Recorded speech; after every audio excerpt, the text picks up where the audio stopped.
호성 기자가 준비해봤는데 어떤 건가요? 네, 두 번째 사건은 황당한 범인입니다. 저희가 포인트 세 가지를 짚어봤는데요. 먼저 돈가방을 찾아줘. 그리고 두 번째는 촉 발동한 경찰. 그리고 마지막 세 번째는 자기 꾀의 결국. 이렇게 정리해봤습니다. 예, 돈가방을 찾아달라. 이거 무슨 얘기죠?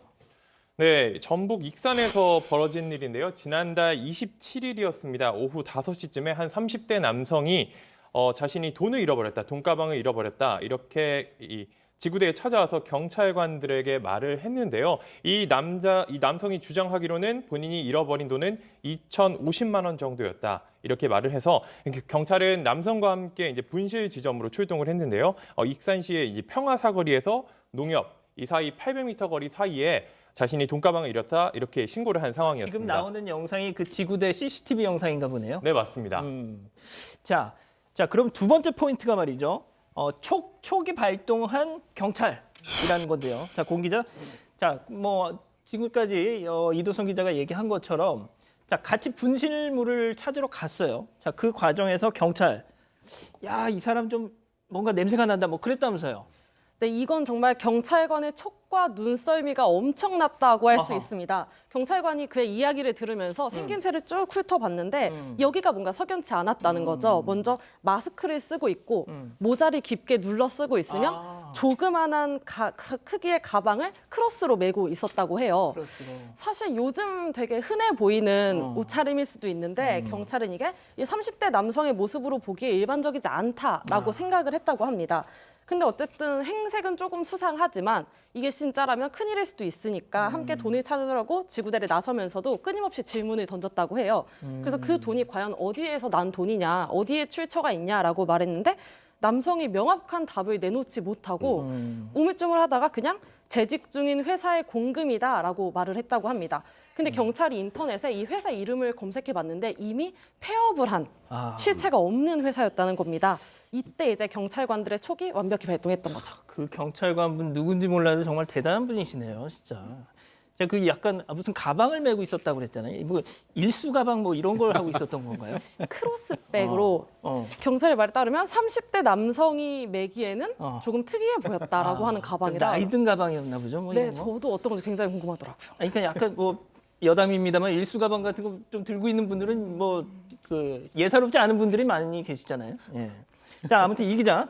그래서 경찰의 촉이 맞았다는 거죠. 네, 앞서서 공 기자가 설명한 대로 이렇게 간단한 질문에도 이 대답을 못하니까 이 경찰관이 의심을 했던 건데 그래서 이 경찰서, 익산경찰서에 있는 지능팀에 지원을 요청했습니다. 이 지능팀은 이 보이스피싱이나 이런 지능 범죄 그리고 조직적인 범죄를 이제 담당하는 부서인데요. 이 얼마 지나지 않아서 이 남성의 휴대전화에서 보이스피싱 조직과 대화한 이 텔레그램 대화 기록이 발견된 겁니다. 네, 그렇기 때문에 이 남성이 돈을 신고한 2천만 원 잃어버렸다고 신고한 남성이 보이스피싱 조직원이었던 게 드러나게 됐습니다. 근데 아까 공 기자가 설명해 줬던 것 중에 왜 이 사람이 제 발로 그 지구대를 찾아갔을까? 자기가 범인인데 저게 좀 이해가 안 가거든요. 그렇죠. 범죄자인데 왜 경찰서를 찾아갔을까? 개인만 다른 그런 꿍꿍이가 있었습니다.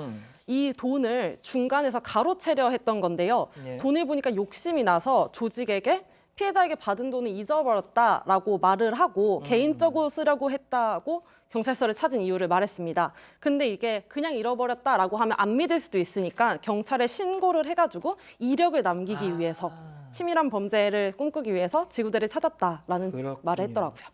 자, 세 번째 포인트 자기 꾀 결국.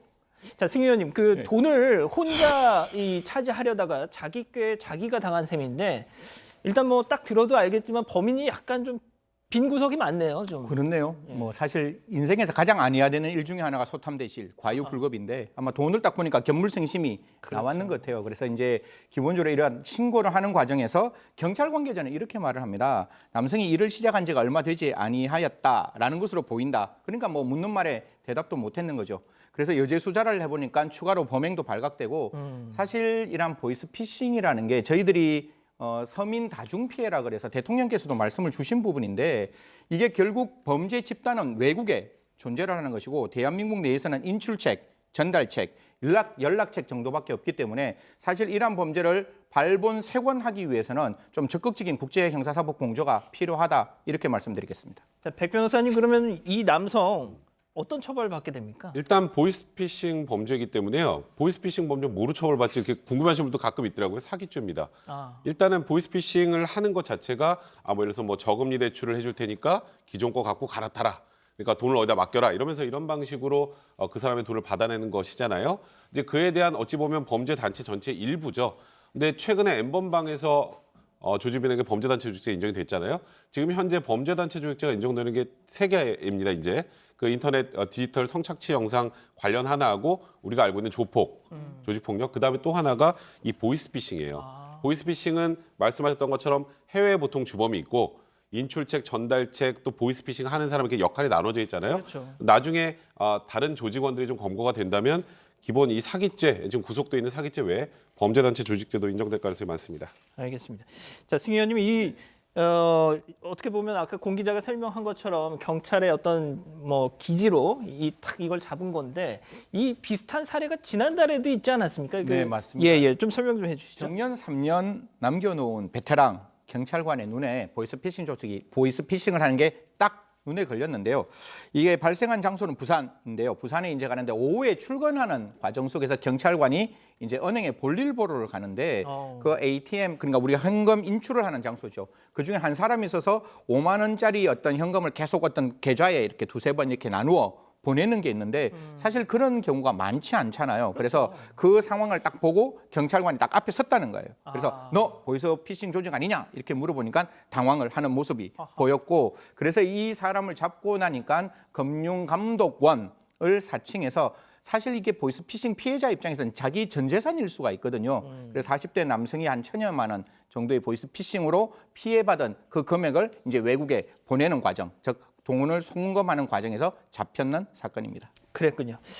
알겠습니다. 오늘 사건 여기까지 짚어봤고요.